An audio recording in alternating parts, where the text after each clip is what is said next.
बड़े बेआबरू होकर तेरे कूचे से बाहर निकले बेचारे चंद्रचूड़ साहब। अब पूछते फिर रहे हैं कि भाई कहीं कोई जगह है क्या।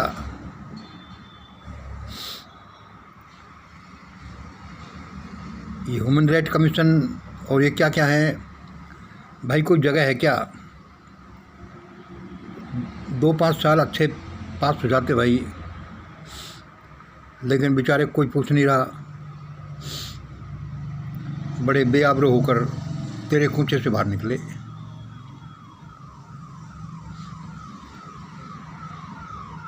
भाई अपना इंतज़ाम करना था तो उस गोगोई की तरह करते, या तो एक तरफ रहो या दूसरी तरफ। ऐसे थोड़ी चलता है, किसी के भी नहीं रहो।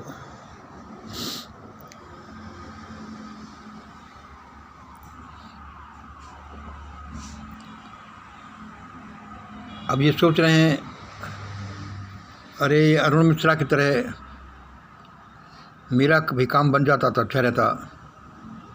हाँ भाई, काम बनेगा तो सही।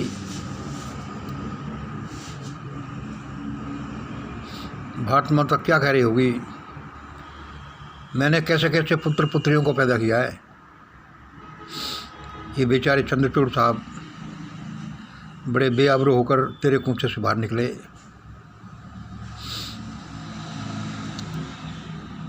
ये विकास कुमार, ये नरेंद्र मोदी,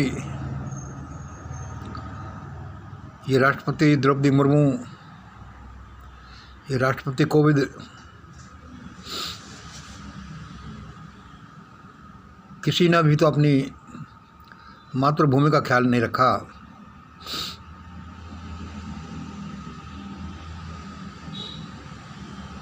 ये भारत माता क्या कहती होगी।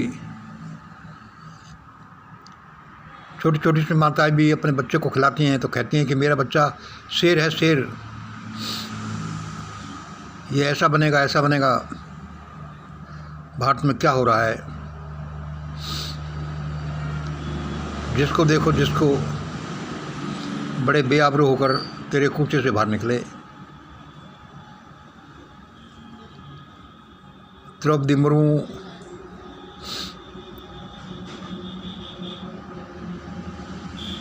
भारत की प्रथम नागरिक और देश के मूल निवासियों को रिप्रेजेंट करती हुई, देश के सबसे त्रस्त लेडीज को रिप्रेजेंट करती हुई, इन्होंने भी कुछ भी तो नहीं दिखाया। ये भी तो नहीं दिखाया कि हाँ वे लेडी हैं।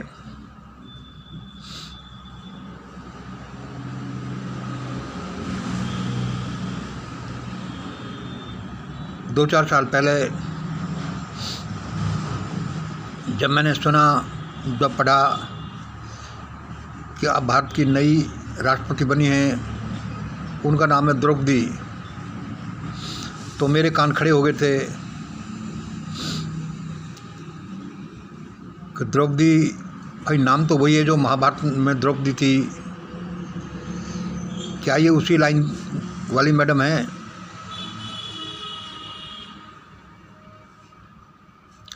कुछ मायनों में तो ऐसा ही निकला। जैसे वहाँ पहले महाभारत में द्रौपदी की बेइज्जती हुई, ऐसे ही इन द्रौपदी ने भी अपनी बेइज्जती करा ली। लेकिन उन्होंने गुस्से में होकर के ऐसा मजा चखाया अपने बेइज्जत करने वालों को कि महाभारत हो गया, खून ही खून बह उठा तो बह उठा।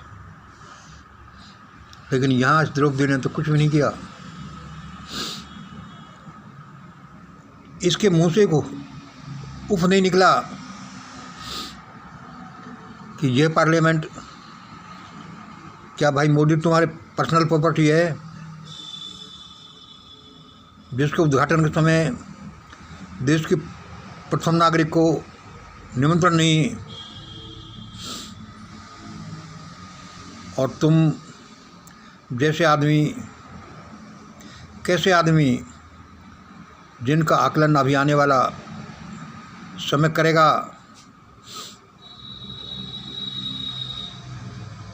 इतना भी उस द्रौपदी मुर्मू ने नहीं कहा कि ये क्या तुम्हारे बाप की प्रॉपर्टी है, पर्सनल प्रॉपर्टी है। पार्लियामेंट जो मेरा इतना बेइज्जती करते हो, मुझे निमंत्रण नहीं। दोस्तों अभी देखना, सभी अपना अपना काम निकाल कर चलते जा रहे हैं, चलते बनेंगे, लेकिन समय इन सबको छोड़ेगा नहीं। इन सभी की लंगोटियाँ खींची जाएंगी, देख लेना आप। मेरी कैलकुलेशन तो ये कहती हैं कि 2024 का निकल गया और अभी तो इसके निकलने में भी 1.5 महीना बाकी है। पता नहीं 1.5 महीना क्या क्या चक्कर करेगा, ज़रूर करेगा। और अभी 2025 बाकी है। इन सभी के लंगोटे खींची जाएंगी जिन्होंने देश दुनिया के साथ ये किया है। अपना काम निकालो और चलते बनो। अपने कार्यकाल में मौज करो और पोस्ट रिटायरमेंट बेनिफिट्स उठाओ और मौज करो। कोई भी तो भारत माता का पुत्र ऐसा नहीं निकला जिसको हम ये कह सकें कि ये तो भाई भारत माता का असली पुत्री हैं।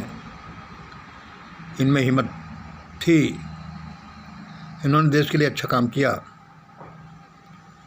देश जाए भाड़ में, अपना ख्याल रखो।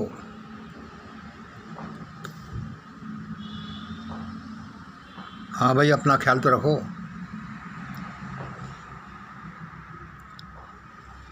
मुझे बड़ा बवंडर आता हुआ दिखाई दे रहा है और इसमें इन सबकी एक एक की चोटी नहीं खींची जाएगी, लंगोटी भी खींची जाएगी। समय ऐसे थोड़ी छोड़ता है किसी को। समय बड़ी चीज़ है। समय उस परमपिता का हथियार है। उस परमपिता की तरफ से ही समय अपना काम करता है। अभी बड़ा खेला होने वाला है दोस्तों, सब तैयार हो जाइए।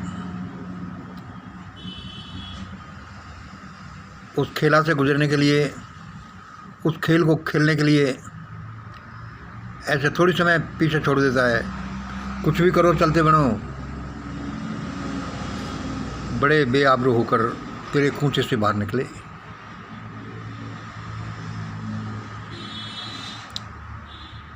और हम जो ये बड़बड़ा रहे हैं, हम जो छोटे छोटे लोगों का ही बड़बड़ा नहीं है। क्या करें, बड़बड़ा कर अपने मन को तसल्ली दे लेते हैं।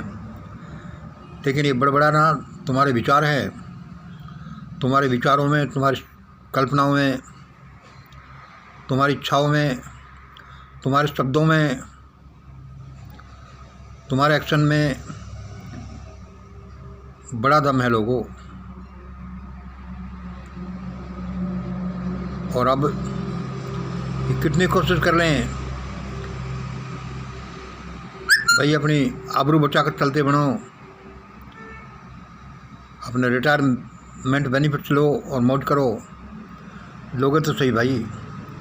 मेरे विचार से तो इनको किसी को मौज नहीं करने दी जाएगी। जनता सबकी चोटी और लंगोटी पकड़कर खींचेगी। उसको खींचना ही पड़ेगा। यदि जनता ने नहीं खींचा तो जनता की खींची जाएगी ज़बरदस्त, क्योंकि जनता भी इसी लायक है।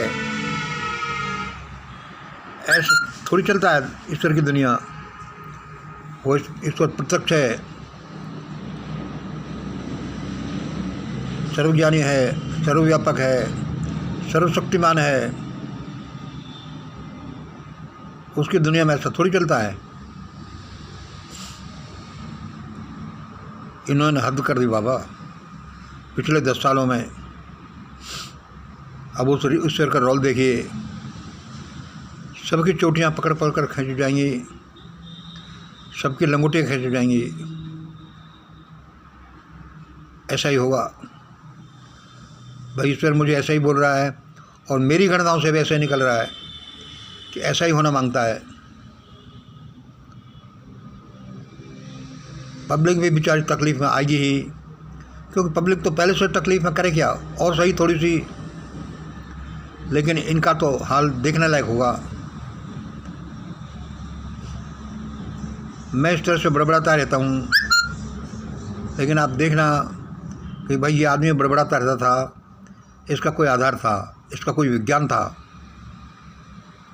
ये ऐसे नहीं बड़बड़ाता था। इसलिए इनकी चोटी और इनकी लंगोटी जरूर खींची जाएंगी। ये बेआबरू होंगे क्या?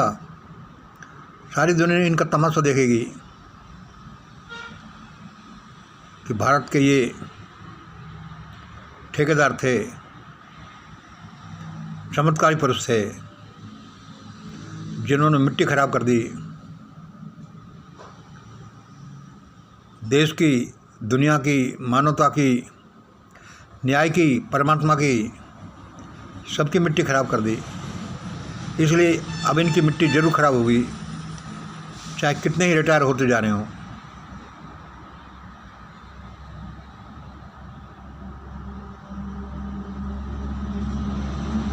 हम पब्लिक के लिए तो हिस्से में क्या सिर्फ बड़बड़ाना ही आया है?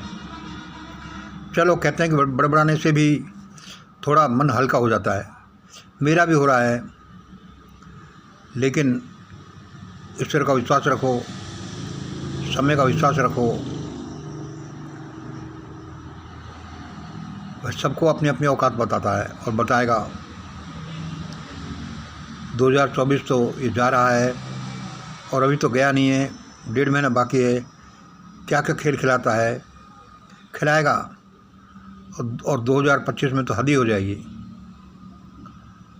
लोग बेहोश हो जाएंगे, लोग प्रशासन करना भूल जाएंगे, नेता बनना भूल जाएंगे, अफसर बनना भूल जाएंगे, नोट कमाना भूल जाएंगे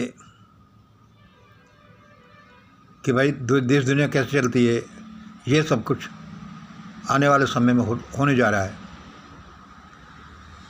भाई परमात्मा ने अभी मुझे यही बताया, मैंने आपको बता दिया। धन्यवाद। भोले भंडारी। जय हिंद, जय भारत।